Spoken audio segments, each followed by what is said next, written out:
Donnie and Dolly. The team is supported by ableauctions.ca. Closing your business? We can help. Friday and all of our guests today brought to you by the Bayside Oceanfront Resort. Looking for the ultimate Vancouver Island getaway? Head to beautiful Parksville and experience the Bayside Oceanfront Resort, where every stay feels like a vacation you'll never forget. Oh, yes. We're joined now on this Friday by former Canucks head coach, NHL head coach, and NHL Network analyst Bruce Boudreau. Bruce, thanks for doing this today. How are you, sir? I'm good. I'm just an anticipatory fan waiting for the Blue Jays to come on. Same with Rick. He's got his Blue Jays Hawaiian shirt on today. Let's He's go, very, Jays, very Bruce. excited by this. Let's go, Bruce Jays, all the way. I'm hoping, man. They're exciting. They're young. They're enthusiastic. I mean, they're going against a juggernaut, but you know what? I've seen miracles happen before. Yep. Absolutely.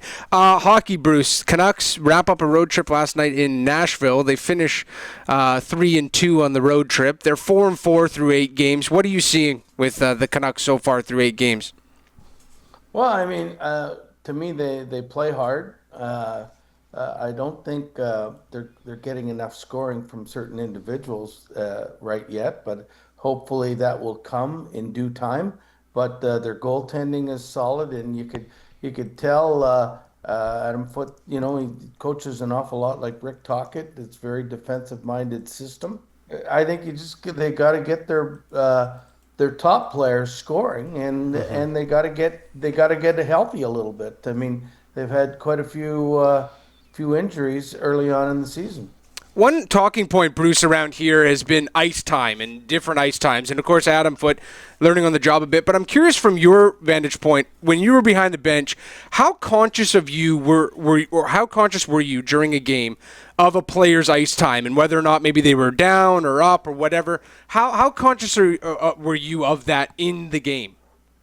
Very much so. I mean, after every period, we'd get the stats. And if I looked and I say, for example, Miller, JT only had 3 minutes of ice time in the first period, I'd say, oh my goodness, I got to get him on the ice more. And I would, mainly because he plays better when he plays a lot. So I'd want to get him back up to his 6 to 7 minutes per period the next day for the next period for sure. But I'm very conscientious. Or you even go to the fourth line and say, Jesus, we're playing the top 3 lines too much. The fourth line only played a minute and a half and there was no penalties. So, I mean, I think most coaches, they get those stats and they look at them and they know how much ice time they need to get certain players, and they look at it to make sure that they're doing the right thing. Because I mean, sometimes you get caught in the moment during the course of the game, and I mean, I've had times where I've missed a player, and I'd say, "Geez, did I miss you guys last shift?" And they'd say, "Yeah." So you want to correct it. Hey, Bruce Pedersen's been great defensively. He's blocking shots, but he didn't get $11.6 million to play well defensively and block shots. Get points. He's only got 4 and 8. Are you surprised he's off points-wise to a slow start? Yeah, I am. Only because I thought he would be he would be a point machine this year. But I mean, I will say, like, it was 2 games ago when he blocked those 2 shots at the end of the game. I was so proud of him. I mean, superstars or supposed superstars don't do that. I mean, they don't put themselves in that way, but killing a penalty, he did great. But I'm surprised he doesn't look like he's handling the puck enough. Like, to me, when he's got the puck, then things are created. I mean, he needs to have the puck to be able to draw people in, to make plays. And I mean, I don't know if his shot has gotten worse. He used to have a rocket, as far as I know. But I mean, I'm hoping that, like, it picks up. I remember my first year in Van. I mean, he had no points when I took over, very few, and then he took off. So maybe he's just a slow starter. I don't know, but I think if Vancouver wants to go anywhere and wants to win, then I mean, automatically that he's got to be the head of the snake. He's got to be the guy that creates everything. Bruce, did you ever coach a game in the NHL with 3 centers from the farm team? Like, they've got Pedersen, followed by, because Heedle's out and Bluger's out, they've got 3 guys from the farm team playing the other 3 center positions. Did you ever go through something like that? You know what? I don't know if I did or if I didn't, but I'll be honest. Like, I mean, every team has injuries and Yeah. has a lot of them at certain points in times. I know we've teams I've been on have been decimated by injuries. Whether it was 3 centermen, I've had 4 defensemen out. I know that. I don't know which is worse, but I've had. Obviously, some centers have been injured, but I don't know if I've ever had 3. But I tell you, if I did have 3, um, Elias would play 23 minutes a night because he's the one guy Yeah. that would be healthy. Yeah, no kidding. Quinn Hughes, people are saying he's not the same Quinn Hughes this year. Are you seeing anything different from Quinn, Bruce?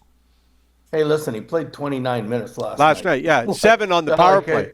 Yeah. Yeah, I mean, I don't see anything different. I don't think, quite frankly, they have the offensive finishers that they've had in the last few years to make it look like his points are up there. He's still, like, I mean, behind Connor Garland, the leading scorer or one of the leading scorers on the team. So, but, like, I mean, even when I was there and you had JT and you had Besser and you had Bo Horvat. You had some scorers and Petey. Like, I mean, I don't see that. I see this as a grinding team, and I think Connor Garland's a great player. I mean, hardworking and everything. But I mean, I think his max is 30 goals. So I mean, I mean, you got to have him and Besser to me playing at the top of their games, and Yeah. I don't know what their magic number is on their potential of scoring goals, but I mean they do other things right. But I just see the 30 goal mark being they don't have a 40 to 50 goal scorer. If you were going to take Colorado and look at the guys that they've got that can score goals, I don't think that's the makeup of the team in Vancouver. Elsewhere in the NHL, Bruce, last night, Montreal and Edmonton, great game. Montreal will be here tomorrow night. Are they the top Canadian team for you so far out of the gates? I mean, they're right there with Winnipeg as the top Canadian team. Like, I mean, the one thing I was telling somebody the other day, I said, you know what I love about Montreal is they look like they're having fun out there, and they're playing with enthusiasm every night. Like, I mean, last night, I mean, I think if I was Marty, I'd be a little upset, but Yeah. giving up 3 goals in the last 10 minutes to lose the game. But at the same time, I mean, they play with speed, enthusiasm. They're not big, but they're in your face all night long, and I just think they're taking a step forward from what they had last year, and they're not digressing. And listen, that Dobish is the #1 goalie in the Yep. NHL, and Absolutely. Montembeau is supposed to be on the Canadian Olympic team. So their goaltending is really solid. As in the history of the Montreal Canadiens, they've had some unbelievable goaltending, and I think it's starting out again. But I think at this moment, between them and Winnipeg, they're the 2 best teams in Canada. Toronto's having a hard time finding their way. Ottawa has been, other than last night, has been pretty porous defensively.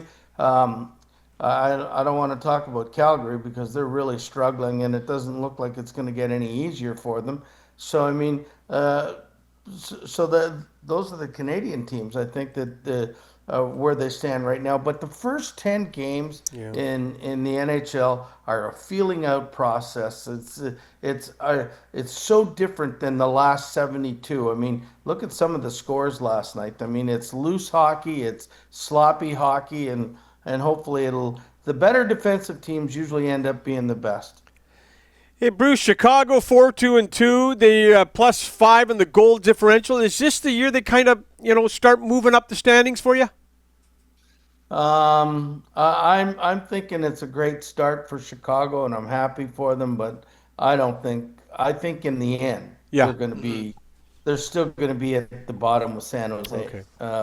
And that's just it's you get enthusiastic, you get these starts. I mean, and you go well. It's just like saying, is Tampa Bay going to end up in last place? I think when it's all said and done, they're going to get their stuff together and be in the mix again. But I like the way Chicago's playing. I think that Nazer's turning into a pretty good player. Yep. But and obviously Spencer Knight feels comfortable now there, and he's playing great in goal. But I still think they're a little bit of ways from being a potential playoff team. Bruce, as always, thanks so much for doing this, and enjoy your Blue Jays in the World Series. I'll be there with a Diet Coke in hand watching that game. Are you going to be at the game, or are you watching on TV? No, I'm watching it on TV. Oh, okay. I get too nervous at these things. I'm just a fan in this stuff, so it's pretty cool. Have a great time, Bruce, and thanks again for joining us today. Really appreciate it. No problem. Anytime.